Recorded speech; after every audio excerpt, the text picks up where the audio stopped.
welcome back. Now, you may have heard the phrase, I can't imagine ever drinking again, but I can imagine not drinking today. Now, a sober subscriber shared that with me. They've been alcohol-free for over 7,500 days. That I did the maths, and that's over 20 years. So no willpower, no white knuckling it, just one day at a time. And I would say if that works for you, then that's great. It clearly does work. But I want to offer a different angle too, because for me, just living in today, it can feel a bit limiting, weirdly. Now, it's true that we only ever have the present moment. It's also true, though, that we live in a world that is structured around time, clock time and calendar time. So, like, next Monday is going to come. Your birthday will come, your friend's wedding, that weekend away in the future, it's out there waiting. And those future moments, they do matter in someone's life. They matter. And because every drinker knows that it's future events that might create cravings as well. So you think, what will I do when I'm on holiday? Or maybe what will I do when I retire? How will I celebrate a certain event in my life? This is why in the third person ITTP framework, I use imagination, not just to stay sober today, but to become someone who doesn't drink at all. Not out of fear, but because I've already seen myself living that way. And the truth is, the human brain doesn't know the difference between something vividly imagined and something physically experienced. In sports psychology, elite athletes are trained to visualize every move, every shot, every stroke, and studies have shown that mental rehearsal can increase physical performance. Basketball players who visualize throws improve almost as much as those who physically practiced. There's another study, a Harvard study, where participants were taught to play a simple piano melody. One group physically practiced and another group only visualized themselves practicing, so no fingers involved whatsoever. And the result?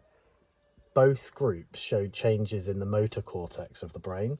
The mental practice group, just using their minds, built measurable neurological pathways just by imagining doing it. And this isn't just motivational fluff. There's so much talk of manifesting that it's almost become this kind of annoying woo-woo word. Sorry, Larry almost jumped out the window of the van there.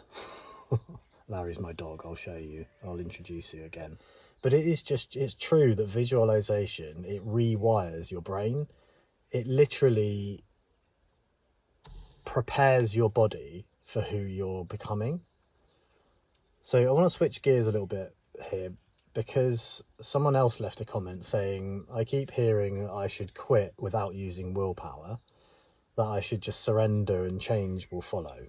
But I still believe that alcohol gives me something, so when I let go of willpower, that's when I drink. And my heart can go out to that. I really understand it.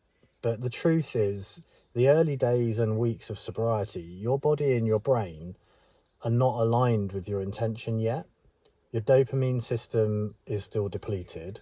Your GABA and glutamate balance is still recovering. Your sleep, your mood, clarity, they're not stable yet. So I would say, use willpower. Be stubborn, be gritty in the early days, maybe even the early weeks. Drag yourself through those choppy waters if you have to, because what comes next is really worth it. You get that clarity, balance, emotional space. And once you're in calmer waters, that's when your imagination can really start to pull you forward instead of having to push with willpower. So here's where I think both perspectives meet. So you don't have to fear that kind of forever, but you also don't need to fight it. So I would try this instead.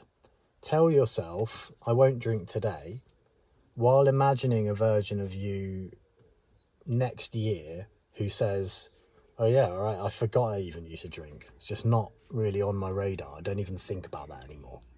So you can use today as like your platform, but use the future as like a compass, something you're heading for.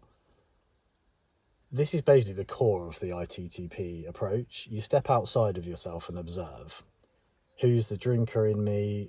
Who is the non-drinker? And who is actually the observer, the third person, who gets to choose what they want? So if you're stuck in one perspective, you can shift that, and your imagination is your most powerful tool in that respect. Change rarely happens because someone tells you to change or because you kind of try and force yourself to. It happens when you can see yourself clearly enough that that change becomes inevitable. And that is really where the ITTP system shines. It gives you a lens to look at yourself from above, from the future, from outside the craving, from inside a healed version of you. So if one day at a time is what's keeping you grounded, just keep using it. That's great. If it works, it works. If surrender works for you, perfect. Let go. You know, you can use that technique too. But if you're stuck inside those stormy waters, there's nothing wrong with using a bit of strength to get yourself through, so that you can get to a place of clarity and then allow change to happen. So once you're on steady ground, stand your feet firmly in the knowing that today you won't drink, and then you can lift your head, visualize a future where whatever happens in your life, you're going to be the type of person who has the strength, clarity, and mental agility to navigate that, and navigate it with the joy of sobriety. So ultimately, there's no correct way. There's no one right way to do this. And if what you're doing already works for you, you don't need to change it. Keep doing that. But if you're struggling, try adding in imagination. Try seeing yourself in the third person, because what you see, you start to believe, and what you believe, you start to become. So if you want to see things shift in your life, or learn more about imagination and new perspectives, how they can create lasting change, keep on watching in the third person. I'll see you next week. And maybe Larry will too. Bye.